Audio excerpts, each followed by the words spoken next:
Right, so for this week, let's just go over our norms for our collaborative team meeting.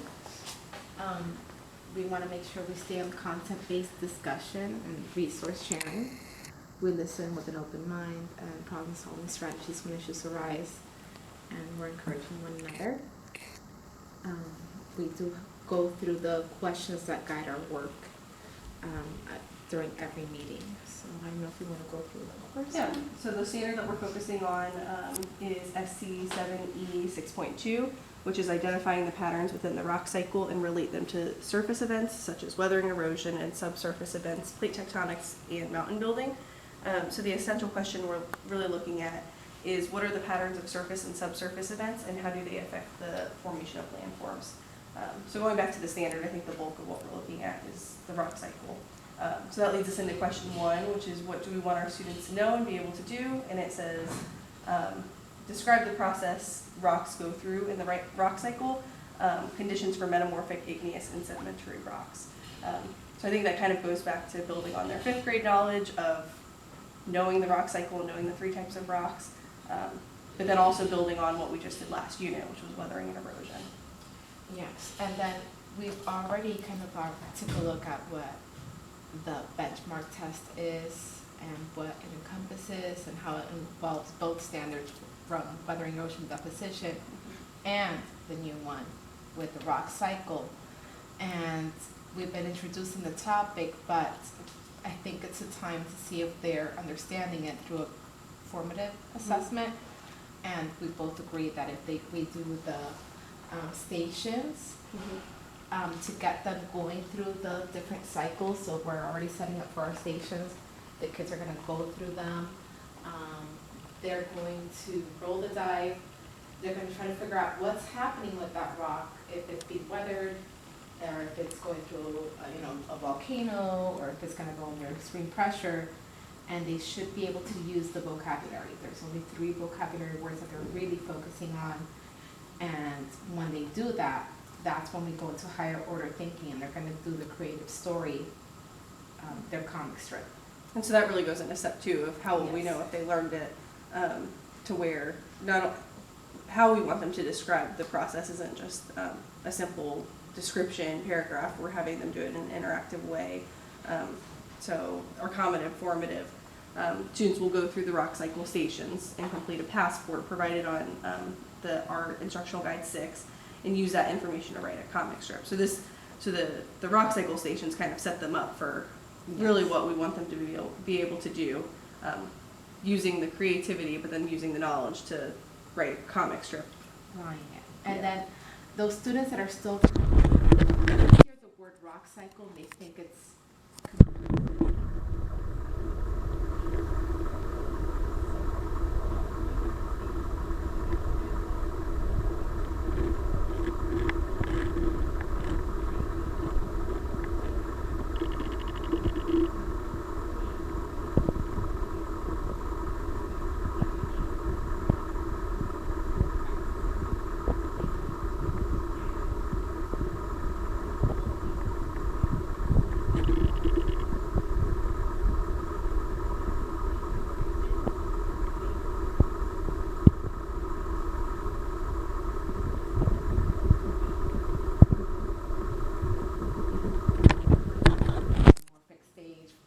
pressure. Is it going through that weathering, erosion, deposition, which they should know because we've already assessed it. We've already gone back through and unpacked that standard over and over through different labs. So the stations will hopefully help the struggling students understand, hey, it's not just, a continuous step. And then those proficient students, we want to extend their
have been teaching and talking about for this whole cycle really is that because as we've been teaching the three main words, we've been talking about the heating, the cooling, compaction, heat and pressure, and all of that. So if we assess these comic strips and we're looking for all of that, kind of like what we were talking about, usually the ones that display all of those things and really extend it even to the ELA standards, between plot and first person and all of that, then that's when we can tell that they get the science and then they can extend it even further. Fine. Yeah. So I think this is, our plan for this week, make sure that they are engaged in their storytelling as well. They're sharing their stories. It's not just for them, and they can, enjoy their process as they go through it too, so that they're engaged in the process of their rock making. Yeah. And even looking one step forward to in the future, we're going to be teaching the water.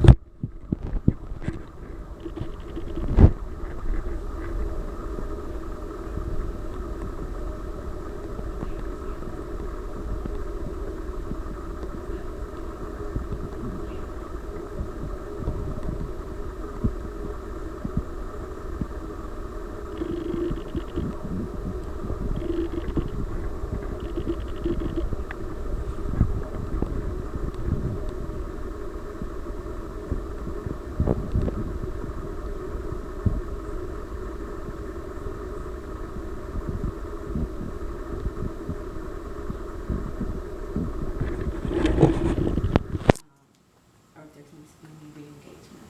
Yep. So that they understand what's up. The Okay. standard.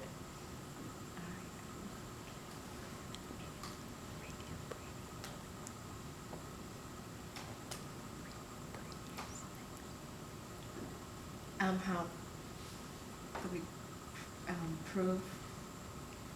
Just like previous things. Previous. Oh, previous lessons. So the previous lessons on weathering, erosion, and deposition kind of started them on the path of understanding sedimentary rocks really well. I mean, they really understand it. I put some rocks in front of them, and they are exploring them. And I said, you don't have to name the rocks. There's thousands of rocks. You don't have to name them. And they're like, which one's this one?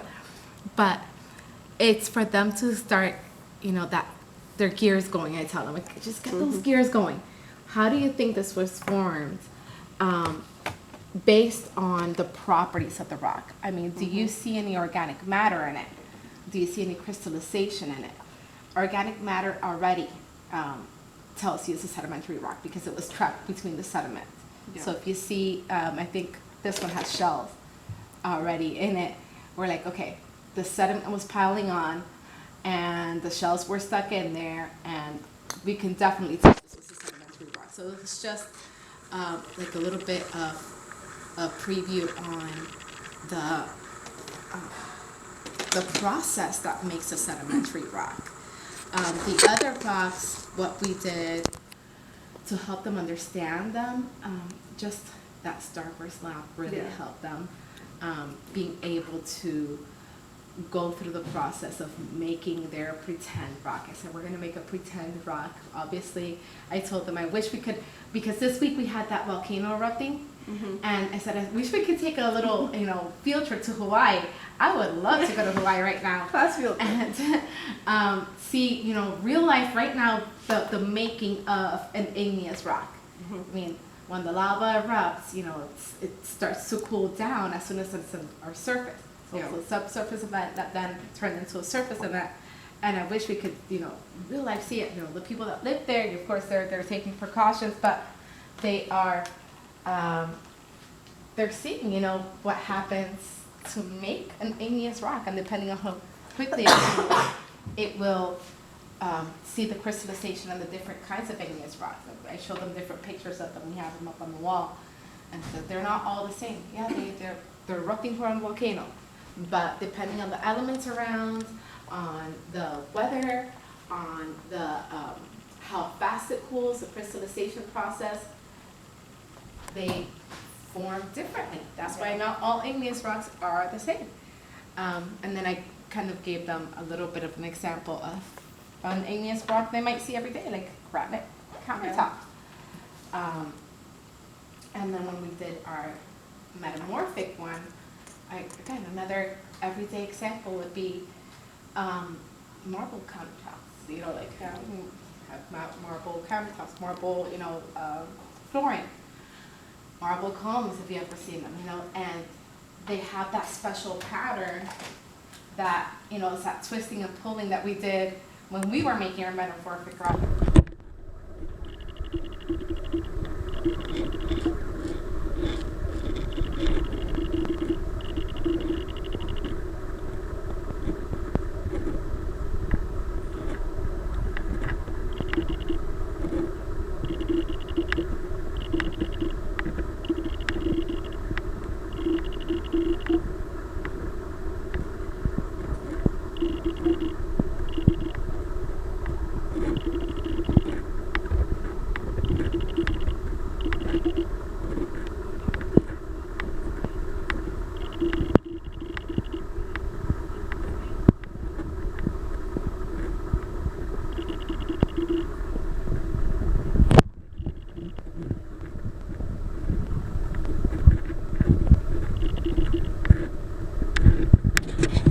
Very similar to what you were saying.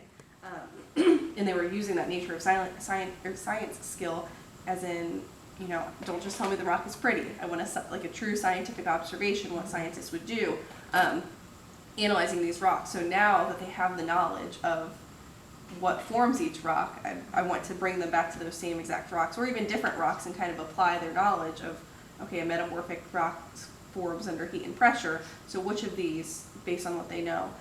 Another thing that I had done was a brochure, and so they became the teacher, pretty much became the expert on these 3 types of rocks, and I explained to them, I said, you're creating a pamphlet, not a brochure. So a pamphlet, just like, and I explained what a pamphlet was, that a pamphlet is really to give you information, and that to explain that they were going to become the teacher teaching about these rocks, and to explain it to someone who doesn't have this knowledge of these 3 rocks. And they really enjoyed that, and that kind of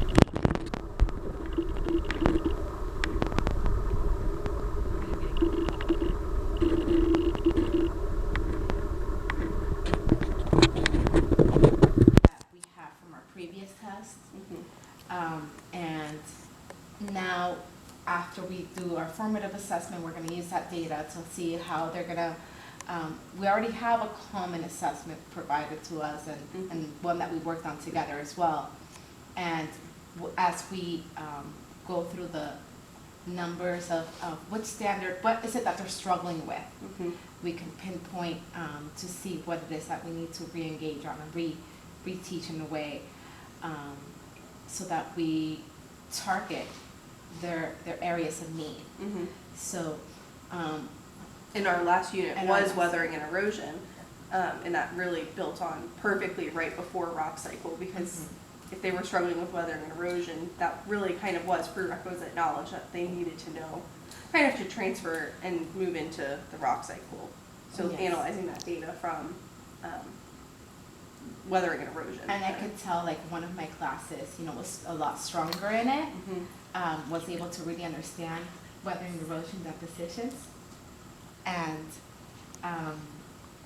we were able to go back to it and revisit it, and I'm like, okay, so based on our last test, we're gonna have to hit it a little bit more. And when we were working on our pretend rock and everything, I said, okay, let's go through the process. Let's really hone down on these 3 terms, so that when you're working on these rocks, you are understanding